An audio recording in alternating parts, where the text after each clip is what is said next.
This channel does not promote or promotion any illegal activities. All content provided by this channel is meant only for educational purpose only.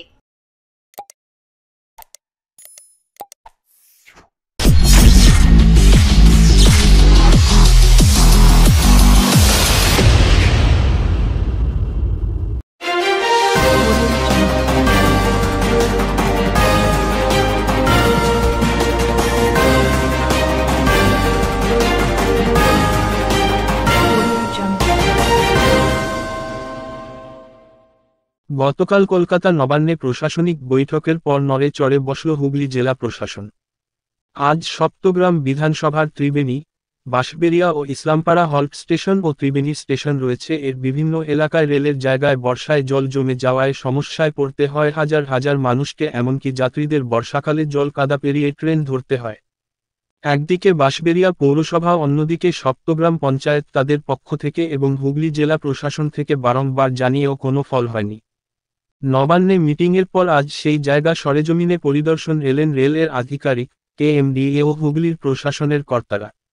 উপস্থিত ছিলেন সদর মহকুমা শাসক Smita Sanyal Shukla, deputy magistrate Rajib Poddar, Bansberia পৌরসভার পৌর প্রধান আদিত্য নিয়োগী, চুঁচুড়া মগরা পঞ্চায়েত সমিতির সভাপতি শুক্লা চ্যাটার্জি ও সপ্তগ্রাম পঞ্চায়েতের প্রধান উপপ্রধান সহ চুঁচুড়া ও মগরা থানার পুলিশ প্রশাসন।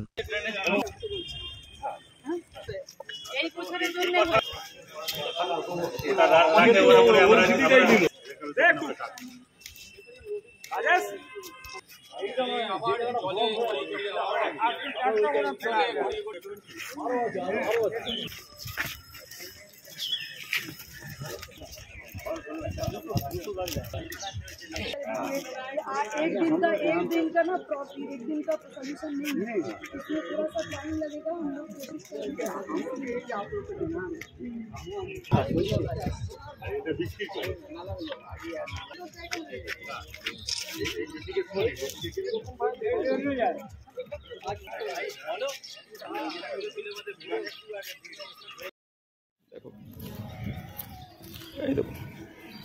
उधर जाओ।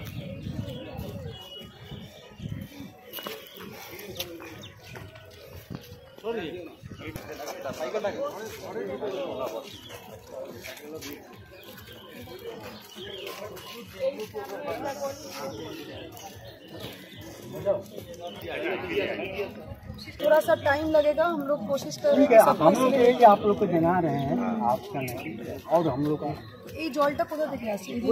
এই তো সব ওই দিক থেকে আসছে। আর এটা বৃষ্টির জল তো বেরোনোর জায়গাও নেই তাহলে। না, এরকম ভাবে এদিকে সলিড, এদিকে গেলে এরকম ভাই এই বেরোনোই যায় না। তো আজকে পরিষ্কার একটু হয়েছে পঞ্চায়েত থেকে বলে लेबर काज करते हैं। लेबर काम किया है बोल के थोड़ा पानी निकला है। पीएमडी আছে, রেলওয়েজ আছে। हाँ हाँ ठीक है आप लोग कहते हैं। কিন্তু মানে রেলওয়ে যেহেতু পুরো এরিয়াটাই বাঁশবেড়িয়া থেকে শুরু করে সপ্তগ্রামের এই পার্টটা পুরোটাই যেহেতু রেলওয়ের আন্ডারে আছে, তো রেলওয়ে আমাদের যদি পারমিশন দেয় ক্লিনিং মেনটেনেন্স রেলওয়েরকেই আগে করাতে হবে আর কি, যেহেতু রেলওয়ের এরিয়া সেটাও করছে না রেলওয়ে, বা বাকিটাও যেহেতু নিজেরা ড্রেনেজের কাজগুলো করা যাচ্ছে না। তো মানুষের যে অসুবিধা কথা বলছি, আমি ডিএম ম্যাডামকে গিয়ে জানাবো, ডিএম ম্যাডাম যেটা বলবেন সেটা সেরকম ম্যাডাম এগোবো।